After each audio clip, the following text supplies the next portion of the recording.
So this week's Sedra Shoftim, we have lost a great deal while in exile. Although we have returned to our land, we're still in a state of exile. The exile we suffered wasn't just about a geographical location, it was a state of being. The exile has many components to it. Each component contributes to our nation's weakness and loss.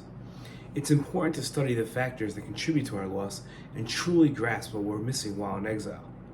This week's Torah portion includes one of the most important factors we lost with the exile. Judgment and good advice is crucial for the nation's relationship with God and their success. Our Torah portion begins with the command, "You shall appoint judges and police officers for your tribe in all the settlements that your God is giving you, and they shall govern the people with justice."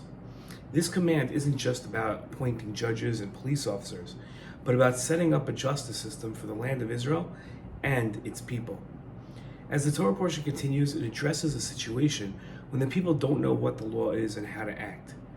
The Torah says, if a case is too baffling for you to decide, be it a controversy over homicide, civil law, or assault, matters of dispute in your courts, you shall promptly travel to the place that your God will have chosen, and appear before the Kohen, Levi, or the judge in charge at the time, and present them with your problem. When they have announced to you the verdict in the case, you shall carry out the verdict that is announced to you from that place that God chose, observing scrupulously all their instructions to you. You shall act in accordance with the instructions given to you and ruling handed down to you. You must not deviate from the verdict that they announced to you, either to the right or to the left. The situation in our Torah portion, one word is too baffling for the people to know how to proceed on their own, is a curious situation. What does baffling mean? Earlier in the Torah, God criticized Abraham for Sarah's disbelief in God's ability to grant them a child. God said to Abraham, "Is anything too wondrous for God? I will return to you at the same season next year, and Sarah shall have a son." Even Ezra explained that the phrase "too wondrous" in this verse and the phrase "too baffling" in our parsha are connected and means hidden. According to Ibn Ezra, the situation is too challenging for people to know how to act because direction is hidden from them. When the Jews didn't know what to do, they were directed to judges in Jerusalem to find the answer and reveal the hidden matter from them.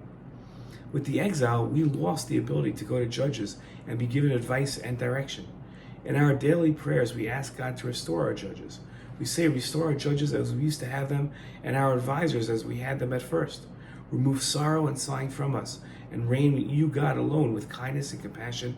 Make us righteous with justice." The prophet Isaiah told us, "For out of Zion the Torah shall go forth." He was referring to judges directing the Jewish people in the most perfect manner. When the Jewish people were exiled and wisdom was hidden from them, when situations became too baffling, they had nowhere to turn. And that's the situation of the exile. Until the exile ends, the Jewish people aren't blessed with wise advice. They're wandering without direction. And this lack of direction is one of the most detrimental consequences of the exile that we find ourselves in.